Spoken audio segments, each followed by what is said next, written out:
कई साल पुरानी है। 25 साल का दानिश अपने उत्तर प्रदेश के गांव से दिल्ली अपनी नई जॉब के लिए आया था और वो गाजियाबाद में एक छोटे से किराए के कमरे में अकेला रहता था। दानिश वैसे तो बहुत खुशमिजाज लड़का था, लेकिन वो आसानी से घबरा जाता था और इसी आत्मविश्वास की कमी होने की वजह से वो पिछले 2 साल से अनएम्प्लॉयड था। बहुत मुश्किलों के बाद अब उसे एक अच्छी नौकरी मिली थी। पहली सैलरी मिलते ही उसने सबसे पहले पुरानी दिल्ली में रहने वाले अपने करीबी मामा मामी और उनकी फैमिली के पास जाने का फैसला किया। मामा का घर काफी पुराना था, जहां आंगन में एक बड़ा सा नीम का पेड़ था। उसके पत्ते हमेशा सरसराते रहते थे।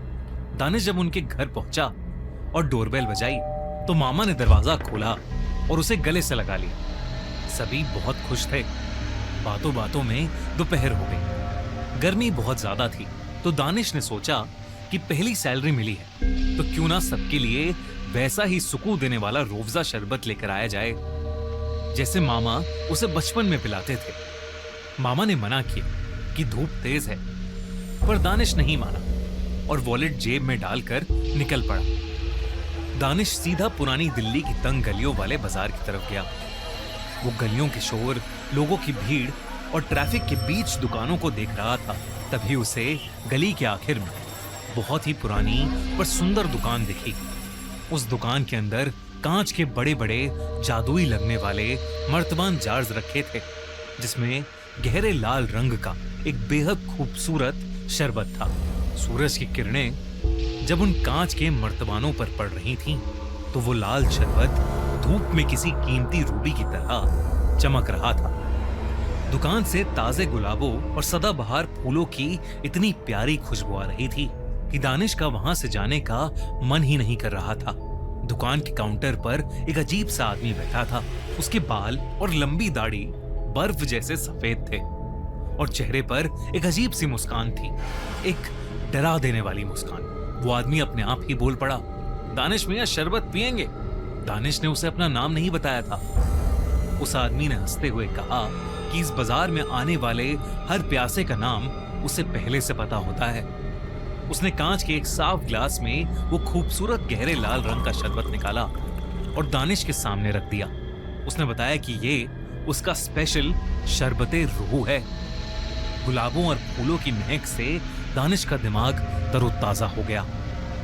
दानिश ने एक घूंट लिया और जैसे ही शरबत उसके गले से नीचे उतरा, उसे ऐसा लगा कि जैसे उसके शरीर की सारी थकान और घबराहट पल भर में छूमंतर हो गई है और उसमें जैसे एक नया कॉन्फिडेंस आ गया हो। दानिश ने एक्साइटेड होकर उस शरबत की 10 बड़ी बोतलें खरीद लीं, लेकिन अचानक बोतलें देते वक्त उस आदमी ने दानिश का हाथ पकड़ लिया। उसका हाथ बर्फ से भी ज्यादा ठंडा था। उस दुकानदार ने अपनी आंखें दानिश की आंखों में गाड़कर बिल्कुल धीमी सरसराती आवाज में कहा, ये शरबत तुम्हारे अंदर की सारी कमजोरी को हमेशा के लिए निगल जाएगा, लेकिन इसकी कीमत ये खुद मांगेगा और जब वक्त पूरा हो जाएगा तो मैं अपना हिसाब खुद कर लूंगा। दानिश को उसकी ये बात सुनकर हंसी आ गई। उसे लगा कि ये दुकानदार उम्र की वजह से थोड़ा पागल हो गया है। दानिश ने काउंटर पर पैसे रखे, सारी बोतलें उठाई और वापस मामा के घर पहुंच गया।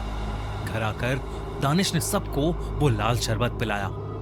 मामा मामी और उनके बेटा और बेटी सबको उस शरबते रूह का टेस्ट बहुत अच्छा लगा और सबने कहा कि उन्होंने ऐसा शरबत जिंदगी में आज तक कभी नहीं पिया है।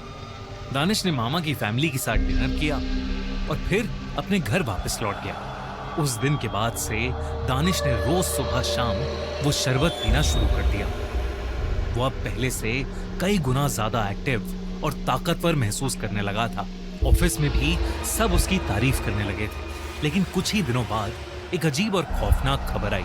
उसके मामा की सबसे छोटी बेटी, जो रात को आइसक्रीम खाने निकली थी, अचानक घर से लापता हो गई।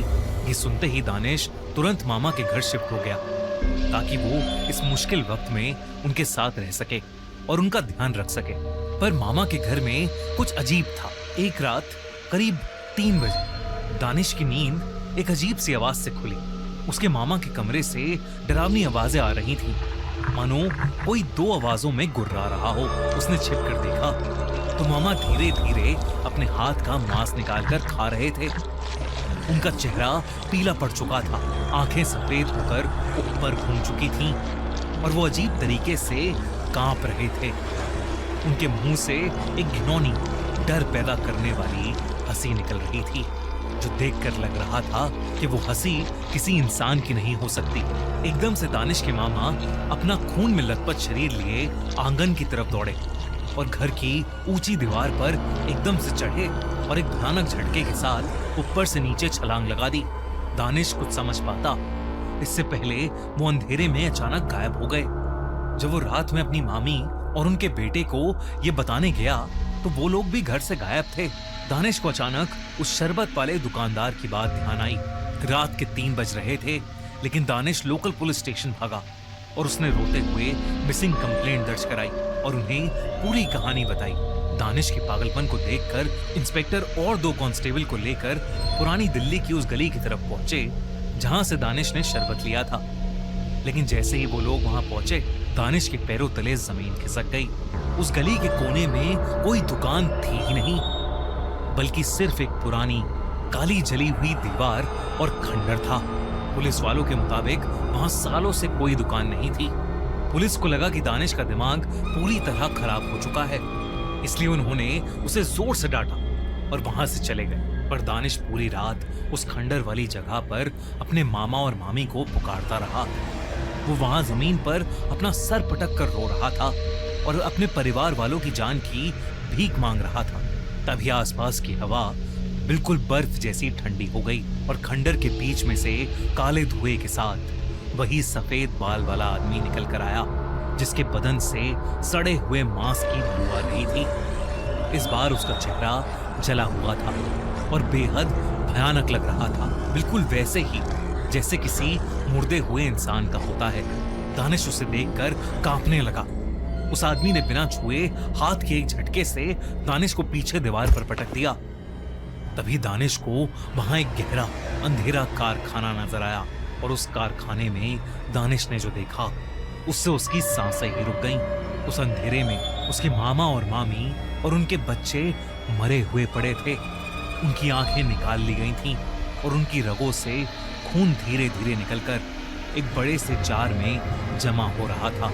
और तब वो सफेद बाल वाला बूढ़ा आदमी बोला, ये शरबते रूह है जो इंसानी रूह से बनता है और इसे पीने वाले की सारी दिक्कतें दूर हो जाती हैं, लेकिन ये कीमत मांगता है, इंसान की रूह मांगता है।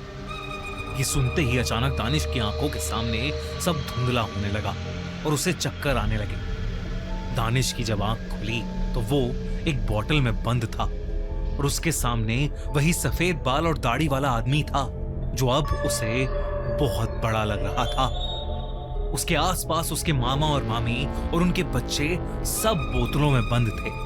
उस आदमी ने दानिश और उसके परिवार वालों की रूह शरबते रूह के लिए हमेशा हमेशा कैद कर ली थी। अगले दिन जब सुबह हुई तो उस गली के कोने में भीड़ इकट्ठा थी। वहां 5 लाशें पड़ी थी। सबका खून बिल्कुल सूख चुका था और किसी भी बॉडी की आंखें नहीं थीं। वो लाशें किसी और की नहीं, दानिश और उसके परिवार वालों की थीं। इस इंसिडेंट के बाद जब पुलिस ने छानबीन की तो उन्हें पता चला कि करीब 100 साल पहले उस गली में एक हकीम की दुकान थी जो लोगों के खून से एक गुलाब का शरबत बनाता था और उसे पीते ही इंसान की सारी दिक्कतें कुछ टाइम के लिए खत्म हो जाती थीं। लेकिन फिर वो इंसान कुछ टाइम बाद अपने आप ही मर जाता था। सब लोग उस हकीम से डरने लगे थे क्योंकि 2-3 लोगों ने उसके कारखाने में छोटी छोटी बोतलों में गायब हुए लोगों को बंद हुआ देखा था। एक दिन गुस्से में आकर उस इलाके के लोगों ने उसे उसकी दुकान समेत जलाकर मार डाला। सब कुछ जलकर खंडर बन गया, पर बस एक दीवार बाकी रह गई थी। तब से वहां कई तांत्रिक लोगों ने कई किस्म के धागे और ताबीज बांधे हुए थे जो हाल ही में खुल गए थे।